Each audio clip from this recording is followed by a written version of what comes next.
Welcome everyone to Rebel Impact for another video where we talk tactically about Star Wars Destiny. I'm your host, Rebel Gray, and today we're going to talk about the verbiage surrounding the draft format. So a few months ago when I started this channel, I did a fairly lengthy 3-part video series on the Lexicon of Destiny. And since that time, I thought about how I could actually expand upon that series, and I'm like, man, I really could a great deal, as those were some of the most popular videos on my channel at the time, and I really like getting the views. And, I was wondering about why it was so popular, and I guess mostly because nobody was talking about that stuff for Destiny, because so many of us are CCG players already, and they figured, well, maybe everybody already knows that stuff, right? And certainly, thinking back on it, there's about a dozen more terms that I could chat about for Constructed, and I could even add a 4th part to that video series. But today, I've decided that with all the hubbub surrounding the limited formats, that I'd focus a bit on some of the terms that you're bound to hear and may even want to use and be familiar with while you're sitting at the draft table. Now, there are a lot of specific dynamics to the draft format, so some of these terms will seem kind of meaningless without knowing a bit more about draft itself.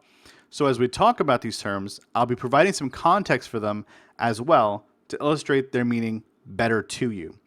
So that's what we're going to talk about in this video, and I hope you find it helpful, especially if you are new or a new player to drafting. I'll be right back after this interlude so we can get started.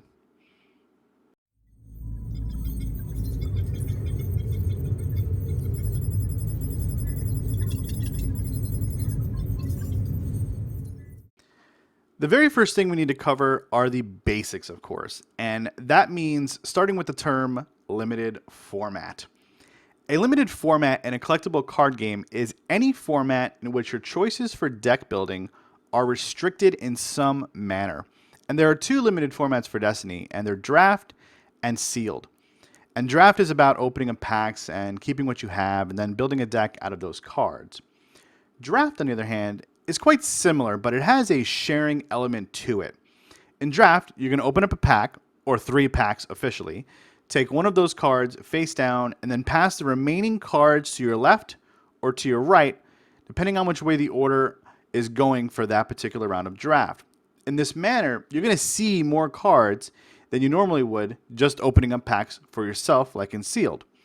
The strategy, of course, is choosing the best card you can for the deck that you're trying to build, but you're not going to know what you want to build right away, and to make it spicier, you don't know what anyone else at the table is taking from the packs that they saw before those cards got to you. So, drafting becomes a metagame all on its own, and quite a few of the terms that we're going to discuss the rest of the way through are going to address just that thing. A moment ago, when I was briefly describing the process of drafting, I mentioned passing cards to the left or to the right. By the official rules of draft for Destiny, the first round of passing moves to the left, and the second moves to the right, and there's only 2 rounds for draft. And this is a very important detail to the metagame of drafting, and there are some terms that I'm going to present to help simplify the direction for you, and here they are. The first term is upstream, and it refers to where the cards are coming from. The term downstream is where the cards are going to, and since everyone sits in a circle more or less, you're always downstream and upstream of other players as things go around the table. Good drafters will always have a strategy for the cards they take, and also what they leave up for grabs. As you play and draft, it's going to be important for you to begin honing the skill of being aware of what's going on upstream and what you're sending downstream. Reading the table is a crucial element to the meta of draft itself, and even if you can't put together a great deck, taking mental notes of the cards that you see is important because it's going to give you insight into what other players at the table might be trying to play. Now, Destiny is unique in draft because it has some caveats to it, and that's because the Rivals pack exists as a supplement to whatever cards you're going to draft, and so you can't rely solely on the information you're gathering as you see a set of cards come around for the second time to tell you everything about what other people are playing. On the other hand, if you know the set's being drafted really well, you might know which are the stronger colors and things like that. Furthermore, you absolutely know of at least 20 cards that they could play, which are in the Rivals pack, right? So really, the supplementing of that box, the Rivals pack, has both advantages and disadvantages that play into these next two terms just a little bit. And the first term here is open color. And open color is a term used to describe a color that you don't think is being drafted based on what's coming from the upstream to you. For example, one of the most basic ways to consider what card to choose is to look at the dice cards first and take one of those. As generally speaking in Destiny, dice cards are more powerful than anything else you could choose. So, if you are past something like a Caloran Starfighter for some strange and unknown reason, you might be led to believe that no one is playing blue. So blue is then an open color. This, of course, is a very extreme example, but it does have implications, right?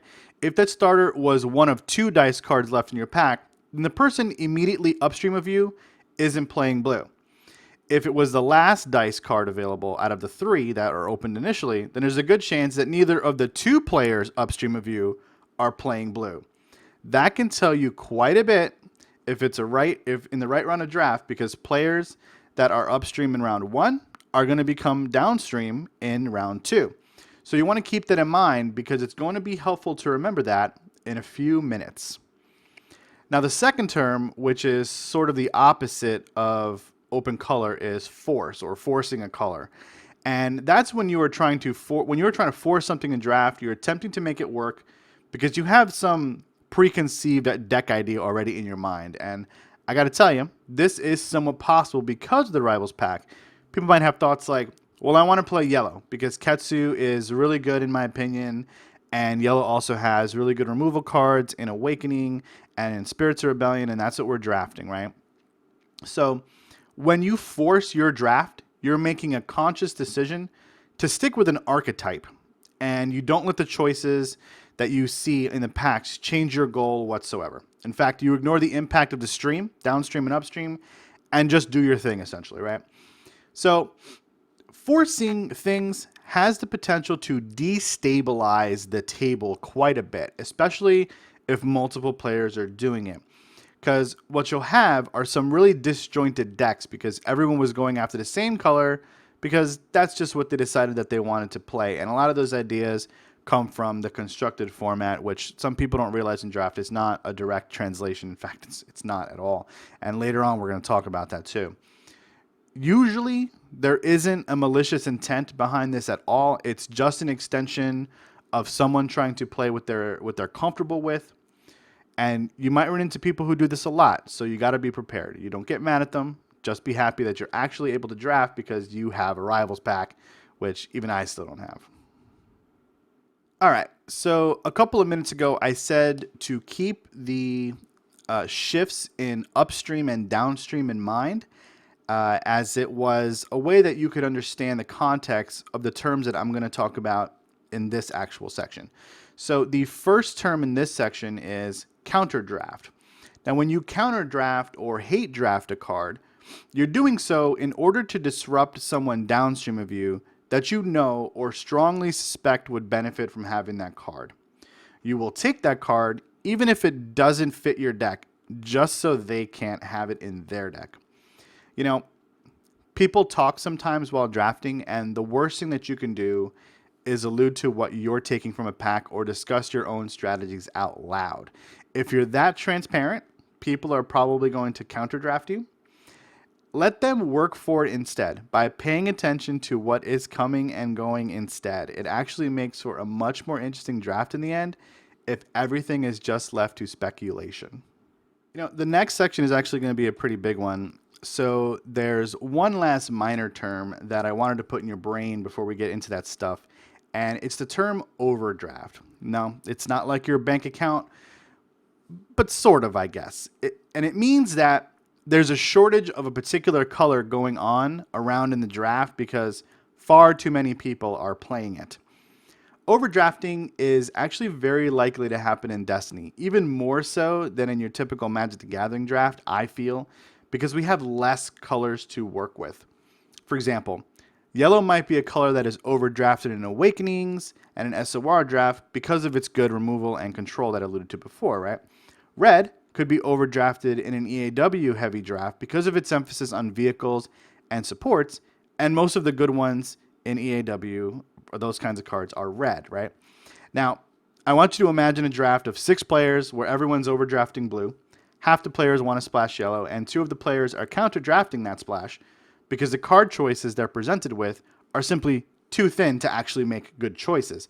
All the while, there's that one player who recognizes that red is an open color and decides to take advantage of that. You see, what I just did was put a whole bunch of the terms that we just discussed in one paragraph, and if you've been paying attention, now you know what all that German means.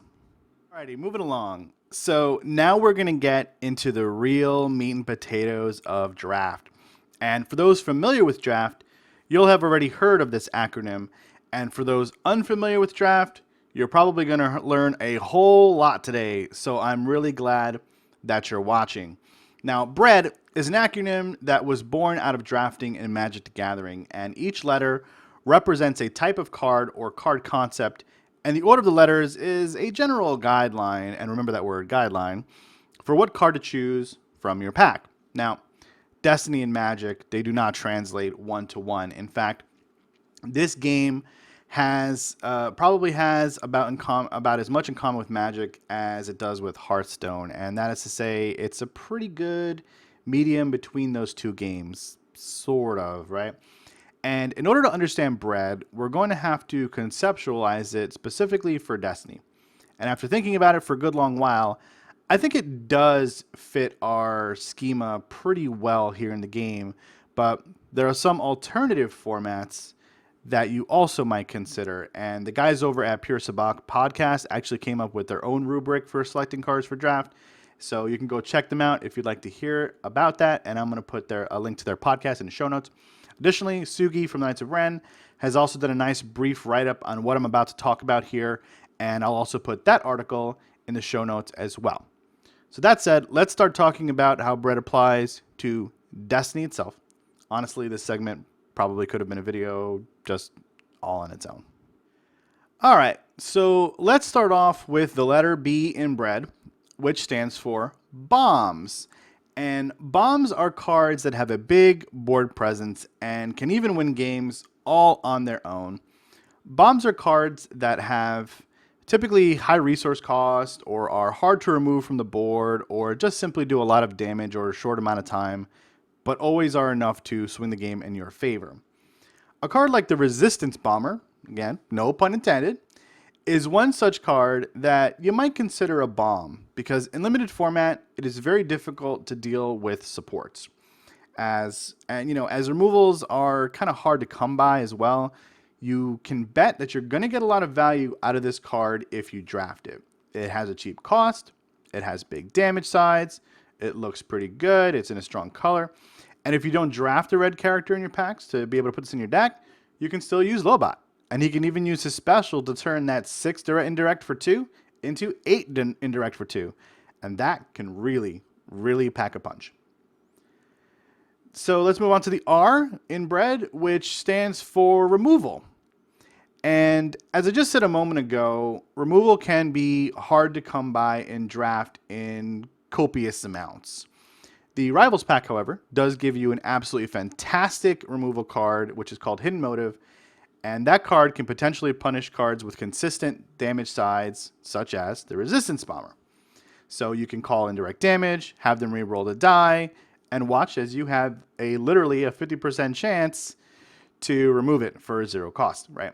It's a great card, and in general, removal is good because just as in Constructed, it allows you to bring some control to the board state, getting rid of those nasty, unwanted dice that are going to hit you really, really hard. But it's not necessarily the first choice. You should still take your bombs over removal, and many dice cards are going to be more valuable than removal in Destiny in general. So you've got to remember the golden rule is to choose wisely. All right, third letter in BREAD is E, and the E stands for evasion or evade. And from Magic, evasion typically means that things are hard to block or prevent stuff from, like hard to remove.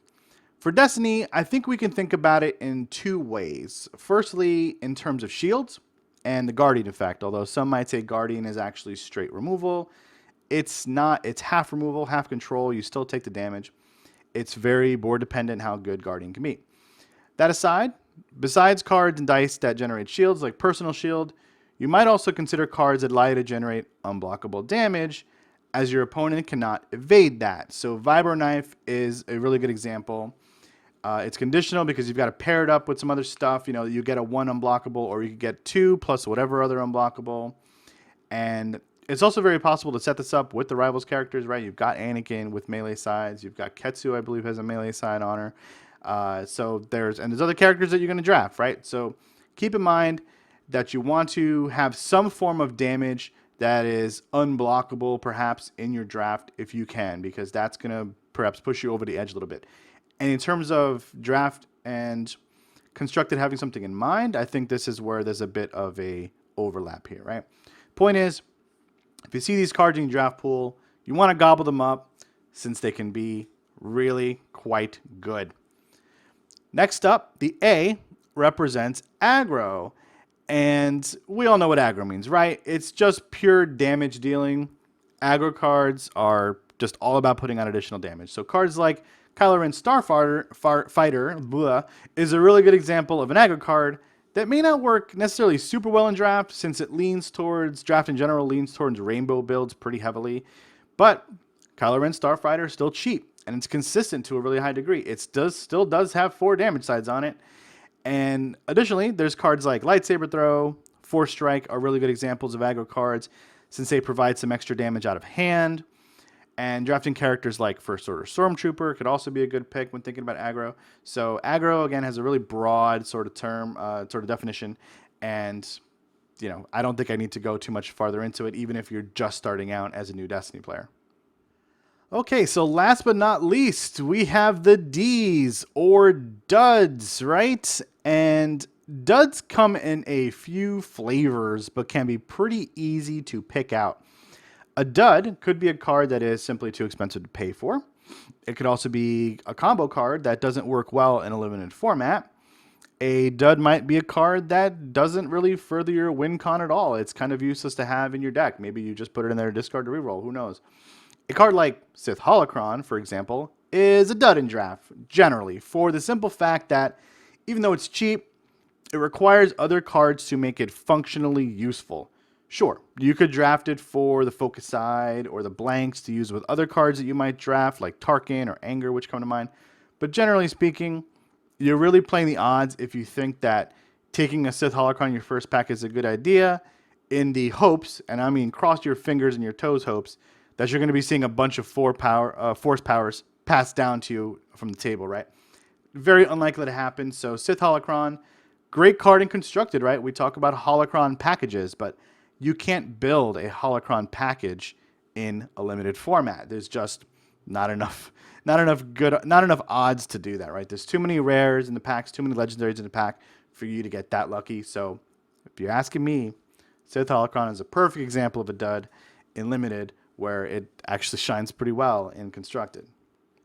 Okay, so the last 2 terms that we're going to cover today concern the reward structure for draft. And right now, there's actually a lot of debate about which one is best, why one sucks, and all that kind of stuff.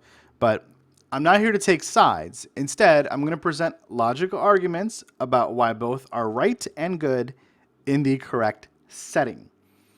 So first, we're going to talk about snake drafting. And snake drafting refers to a method of rewarding players at the close of a draft for having the best record. And the basic idea is that all the legendaries and or rares, if you want to go that far, are plucked from the decks that are created. And then, in order of the best record to the worst record, players choose a card from the pool of cards before them. Then the last, and then the next player goes and next player goes until you get to the very last player. And then it works its way backwards back to the first player again, right? So sometimes the last place player in some snake draft, people could say they can pick twice. If you've ever played Settlers of Catan, it's actually how the starting positions are chosen.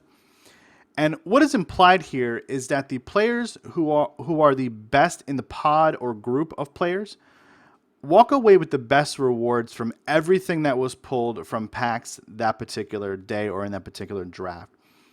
So let's talk about why this idea has some merits, right?